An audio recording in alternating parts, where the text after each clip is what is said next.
Salut, c'est Trado. Voilà mon commentaire pour l'or, pour la séance de demain, mardi 3 novembre. Eh bien, les choses se passent exactement comme auraient pu le rêver les plus pessimistes les plus optimistes des Gold 2, puisqu'après avoir retracé 50% de la hausse, après avoir percuté les 1028 qui correspondent également à la médiane de la fourchette d'Andrews bleue, eh bien les cours semblent partir de l'avant. Ce qui est très intéressant, c'est que nous arrivons à nous affranchir également de la moyenne mobile 20 séances qui était pourtant légèrement descendante, et nous clôturons au-dessus de cette moyenne mobile 20 séances de fort belle manière, puisque cela suffit a priori pour l'aplatir, voire la faire passer légèrement croissante, puisque sur mon graphe elle passe du rouge au vert, ce qui est très bien puisque cela veut dire que la tendance baissière est a priori contrecarrée. Alors si nous sommes bien à l'intérieur de ce canal rose croissant, ascendant, eh bien on pourrait effectivement espérer renouer avec les plus hauts dans très peu de temps.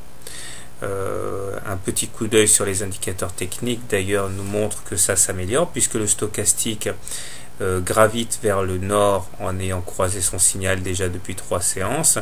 Le momentum, lui par contre, se bat pour passer en zone positive, peut-être demain.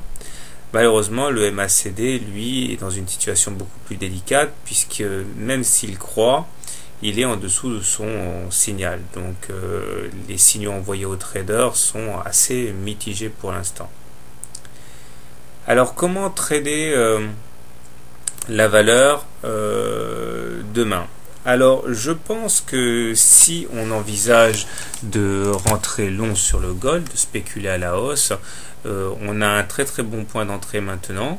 Alors les plus timorés mettront un stop loss en cas de clôture sous la M7. Ceux qui veulent voir venir mettront un stop loss en dessous des plus bas, c'est-à-dire aux alentours de 1020 et quelques.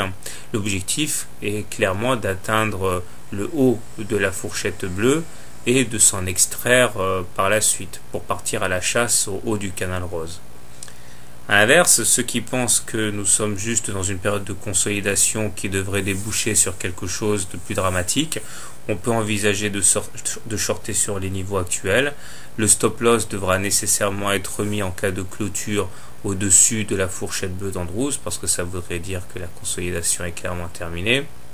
L'objectif avoué serait un retour sur le bas de la fourchette d'Andrews bleue. Personnellement, et depuis 3 jours, je continuerai à privilégier les impulsions haussières. Voilà, je vous souhaite une bonne soirée et bon trade, à demain.